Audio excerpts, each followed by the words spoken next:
Lights, camera, debate, ignite, passion strong under the spotlight. Tune in for the clash, tune in for the spark. The critic and the cynic light up the dark.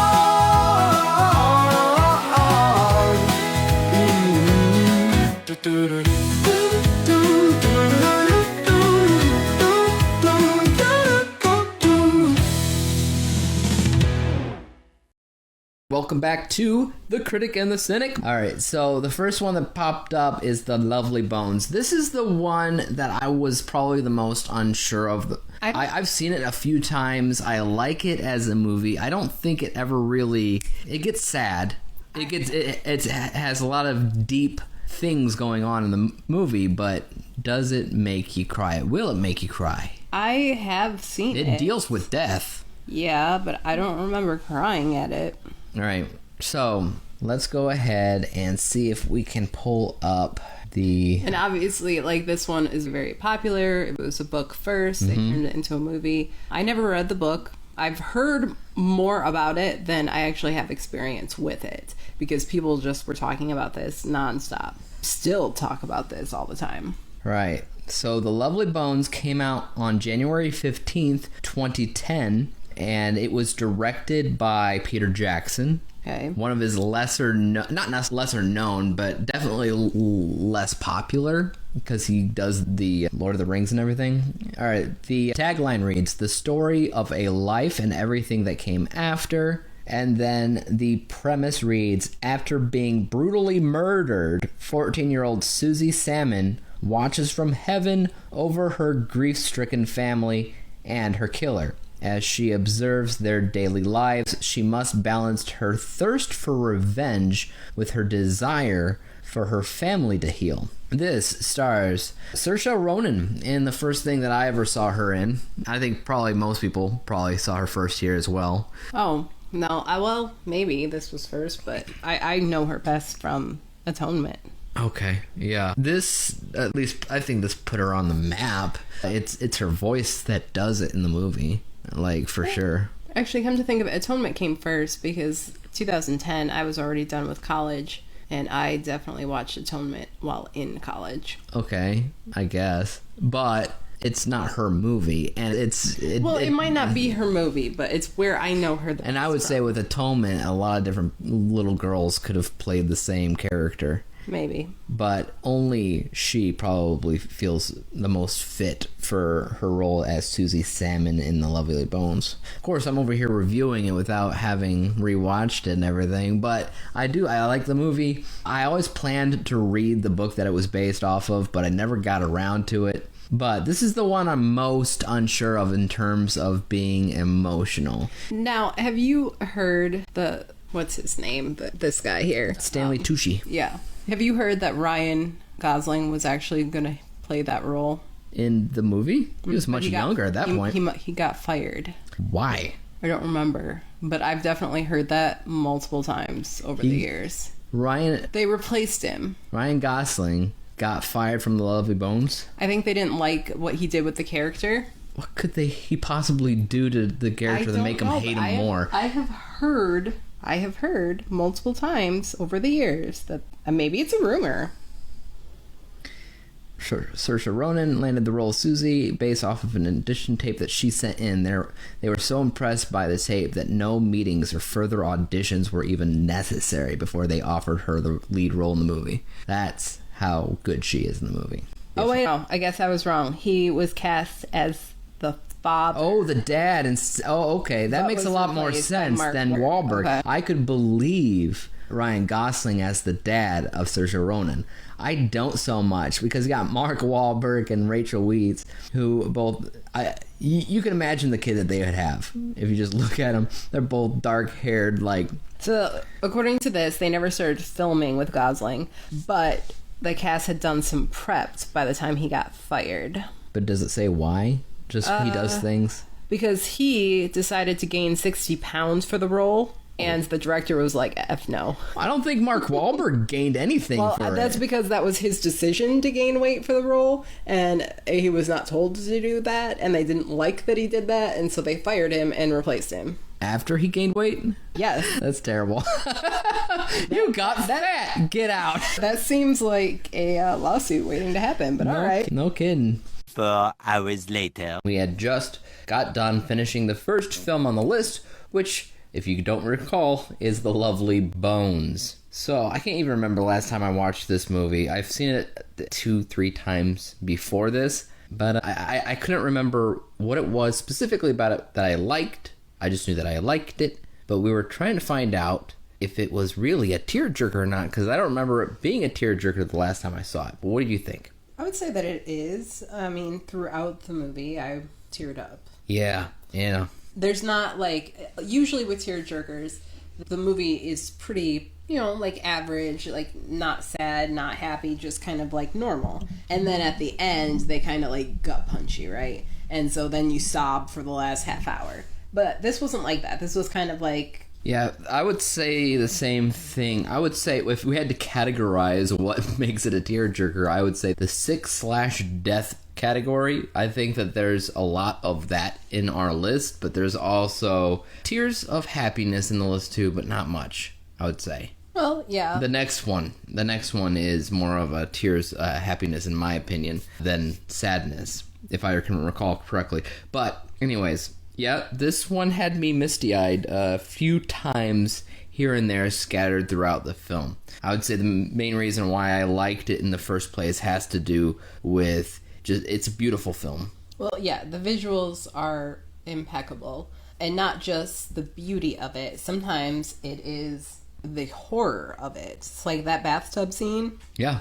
That's like... That is a creepy-ass scene, like, straight out of a horror movie. Yeah, and it's from beginning to end, I would say the director had a very clear vision behind what he wanted to do, and that was dreamlike state. So there's almost always, like, a echo in everything everybody says, even before the main event happens, because as you said... It was memories. You said it was memories, so from beginning to end, it was a very dreamlike thing. So, like, the horror aspect, that's like the nightmare part of it. Right. So... And it's creepy. I mean, you get the shivers. Right. There's moments in here. Stanley Tucci specifically, I said to you, I don't think that this is the first thing that I saw Stanley Tucci in, because he's in so much, but I do believe that it was the moment that I watched him in something where I will always know this is Stanley Tucci. This is the moment in his career that stood out to me.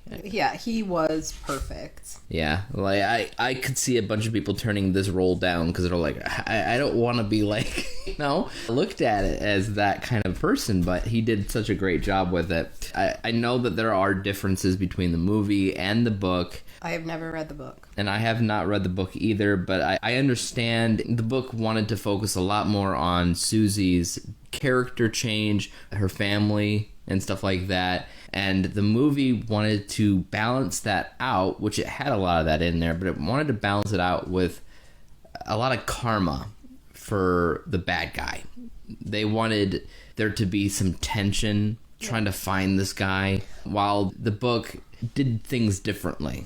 Yeah, I do not know. But speaking of tension, I don't know what you were thinking of, but the scene where the detective is interviewing the neighbors and they come to, the killer's house, and it's very much like a cat and mouse type of situation. Like, they're looking through the dollhouse, and it's like the police officer will change which window he's looking through, but Stanley Tucci is just like right there too. So it's just, yeah, you might be one step ahead of me, but I'm meeting you every single way. And like, that was a very tense scene. There was a very specific way that the director had about him that I really appreciated. When he had Susie Salmon in his little like box under the earth, or I don't know what you call it. Yeah, just like a cellar, basically. Yeah, basically a cellar in the middle of nowhere. And he had her down there, and then the director kept things really neat and tight, and he was making sure that the camera was close and looking upward at him while he looked down at it to show how imposing he was towards a kid or something. And I guess it's the best thing that you could do, because it also was a little claustrophobic, and they're in the little tiny space. Yeah. The movie made some safe decisions because the book would get a little bit more raw in terms of what was happening, but the movie tried to keep things more dreamy, like I said. Yeah, but I'll make the argument that sometimes when you're watching a movie or even reading a book, sometimes you don't want to see or describe a traumatic event, because whatever your reader or viewer can imagine is probably a lot worse than whatever you can write or film. Right. So, like, the fact that they didn't, and that's why I'll go back to the bathtub and the bathroom scene. I mean, it was grotesque and scary at the same time, and so you got the picture, but whatever we were imagining happened was probably worse than whatever they could have shown us. Right. And I appreciated the way that they went about it. I remember the bathtub scene, but I couldn't remember the specifics about it. I remember there's him in the bathtub, there's some blood on the sink. That's all I could really remember. There's a lot of blood. But there's a lot of blood, there's a lot of dirt, and there's a lot of mud. Yeah, the bath he's in specifically is like black, viscous water because of just how much this is coming off of him. Well, and he's got the washcloth over his face. You can't see his features, and it's very, like, creepy and monster-esque. Yeah, and it sets the tone for sure for the rest of the movie, but it does have this thing where it goes back and forth between sad scenes, people experiencing grief their own ways with her passing. On one side, they're trying to get, justice for it. That would be Mark Wahlberg's character. And then the mom, Rachel Weisz, she's trying to get past it. She's trying to get past it. She's also just trying to survive. I mean, she's hanging on by a thread. Yeah. And so we talked a lot about the visuals, which were really good. And we also said before we watched the movie, when we were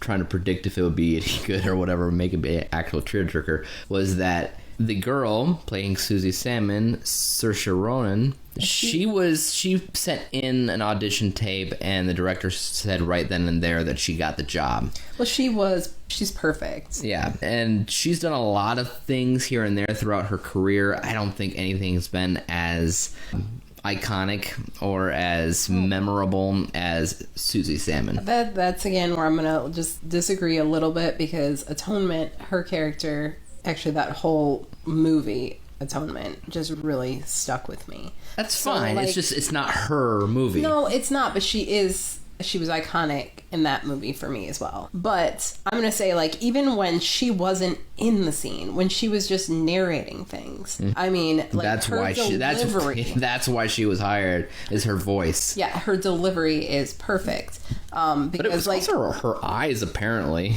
Well, yeah, I mean, she's got great eyes. Yeah. That was another thing that I mentioned about the visuals when we were watching it, was if you look really close, her eyes look really dilated during that scene, and then his eyes are like really, his pupils are really small. Which actually make a lot of sense, because I'm going to use an example of a cat. Like a cat as a predator, when they are onto their prey or trying to catch a toy or whatever, I mean, their pupils are very dilated. Because it's that adrenaline, it's that focus. Yeah, I get it. I think he was a predator in that scene. Yep. I think visually what they were going for was bigger pupil makes for scarier, scared, I'm gonna cry kind of look, while his was more predatory. Like he was targeting in almost, Well, it's true, but like to target in, pupils usually dilate. Yeah, but then again, I do believe he was wearing contacts, I think, to make him look creepier. I think he was wearing contacts. He's also wearing a weird wig, I think. I don't think that was his actual hair.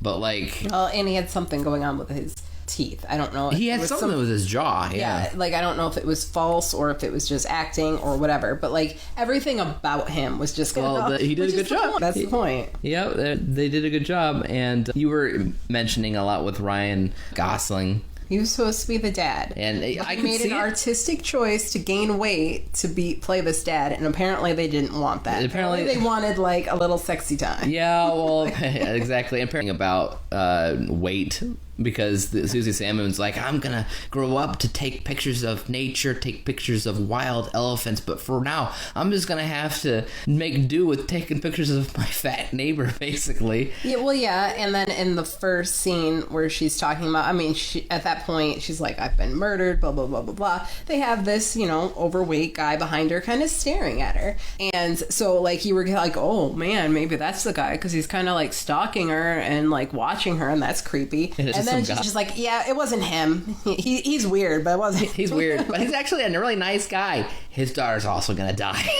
So yeah, they had a weird thing with weight with this movie. I mean, even you can make the claim that Stanley Tucci's character was a little bit like it had a dad bod, you know? Just a little bit. I actually think he was just wearing a lot of clothing. He had a lot of bulky stuff on, yeah. But the mom was like a stick. But if you had Stanley Tucci in that role and you had Ryan Gosling overweight and whatever with a dad bod with the same color hair and eyes as the murderer, you might have some problems. I mean, you might. I mean, I don't know. But from a casting standpoint, the parents didn't look-wise make sense with their children. They're all blonde kids, and blue, all kids, blonde hair, blue eyes, and then the parents brown and brown. Which, I mean, genetically is absolutely possible, but all three of your kids, highly unlikely. Yeah, highly unlikely. If you had one, if there was only one kid, I'd be like, oh, okay, because we do have one kid that's blonde hair, blue eyes, while we are brown and blue, but brown. Yeah. So I guess it makes more sense with us than them, but still. But yeah, I mean, like, I'm not saying it's impossible. It's just highly unlikely. Yeah. So let's do it this way. Let's give it 2 scores. Let's give it a score in general as a movie and a score for on the tier scale. I mean, this movie is wonderfully made. You have to put it in, like, probably 95. Yeah, it is. I think when I first saw it, I probably put it up there, 95, 98, somewhere up there. I don't even remember what it was. I mean, I don't even think you could make an argument of anything they could have done better. So really, you could go 100. Yeah. It's just, at that point, it's a preference thing. Yeah, the one complaint that I had, you fixed it because you're like, oh, this is memories. Yeah. Because I was like, don't go into that world. Don't go into the dreamlike world until she's dead. But apparently she's dead the whole time, so... She's dead the whole time. She's narrating it the whole time. She specifically says, you know, like, I remember... Like, the first line, I think, is... I was small. So, like, she's just remembering her life after death. Yep. So, and in that case, my score has to go up at that point. I mean, it's a nearly flawless film. The only thing that I will say this: I'm not a big fan of Mark Wahlberg. No, I do not. Here's what I said to you when we were watching it. I said, I think Mark Wahlberg is probably the worst part of the movie, but it's also, ironically, probably my favorite thing that he's in. Yeah. I could see that. So, because, like, he did have a scene or two that probably got me a little bit emotional. Well, sure. Because he's a father and he lost his child. And he played it okay. Like, yeah. But he's Marky Mark. He's going to have his Mark Wahlberg, hey, donkey, like, signs where he does the same thing over and over. But when he's a lot more subdued, or when he's like just obsessive about trying to figure out who did this to his daughter, those are good scenes. It's just like the normal scenes in between where he's just talking normal. I was like, okay, there's Mark Wahlberg. So I think that it's not perfect because of Mark Wahlberg, but other than that, it's nearly flawless. Yeah. Then you got Susan Sarandon in there. Yeah. I remember. And I love her. She's good. She had a good character role, especially towards the end. They brought her in, and she needed to be the center, the rock, I should say, the balance for the kids' sake, because the parents are going insane for their own reasons, but especially towards the end, when whatever happened towards the end, because parents weren't in a place. They weren't in a place where they could really do much more story-wise, but Susan Sarandon could. Yeah. So that's good. I do like her character. Every time that I watch it, I feel like in the back of my head, I'm like, is her character really all that important? Are they just throwing her in because it's Susan Sarandon? But she does play a pretty vital role at the end of the day. So the other score would be like how much. What's the scale on the Tearjerker? Scale from what? 0 to 100, 1 to 10? I'd probably say 0 to 10. 0 to 10. I'm gonna go with a 5. I mean, yeah, right in the middle, 5. Right in the middle, because, 5? Like, yes, it got me multiple times. I never sobbed. Like, there was never a moment where I was, like, uncontrollably please, sobbing. Yeah, I have to go in the middle. I would have to say 6. Okay. Because I think in general I enjoy the movie more than you. Probably. I like watching it. It's to me is more than a one-time watch type of movie. Some people might think it's a one-time watch movie because people don't like movies like this that touch base on this type of subject matter. Well, especially since, like, there's no justice, really. I mean, karma, sure, but no justice. It's about karma more so than it is about justice, yeah. But it's not that type of movie. I know, Yeah. but still, it's unsatisfying from you want a better outcome. Yeah. And there was also an alternate ending where karma didn't even hit as hard. I read about it, but I guess I'll tell you about that later. But it's basically what ultimately happens just without the karma part. So, yeah, I'd say 6 out of 10 just because it got me multiple times too. But, like, that doesn't usually happen for me. Yeah, and, like, it just never gut punched you. No, to me, I often have problems with being emotional when watching anything. So for me, getting gut punched in general is a rarity. It's hard. It's like it builds. There's like a tier system. It's just like it's building, and then it can really hit you. But it takes a lot longer of a time period for me than what these movies give me. So I almost get there, and then it goes on to the next scene, and I'm like, okay. That's why I say a traditional tearjerker is more of, it builds the whole time. It builds like these really great characters, and then usually something just god-awful happens. God-awful. And that's the gut punch. Yeah. So, The Lovely Bones. Nearly flawless film, almost 100% score, but the teariness scale, it's between a 5 and a 6 for us.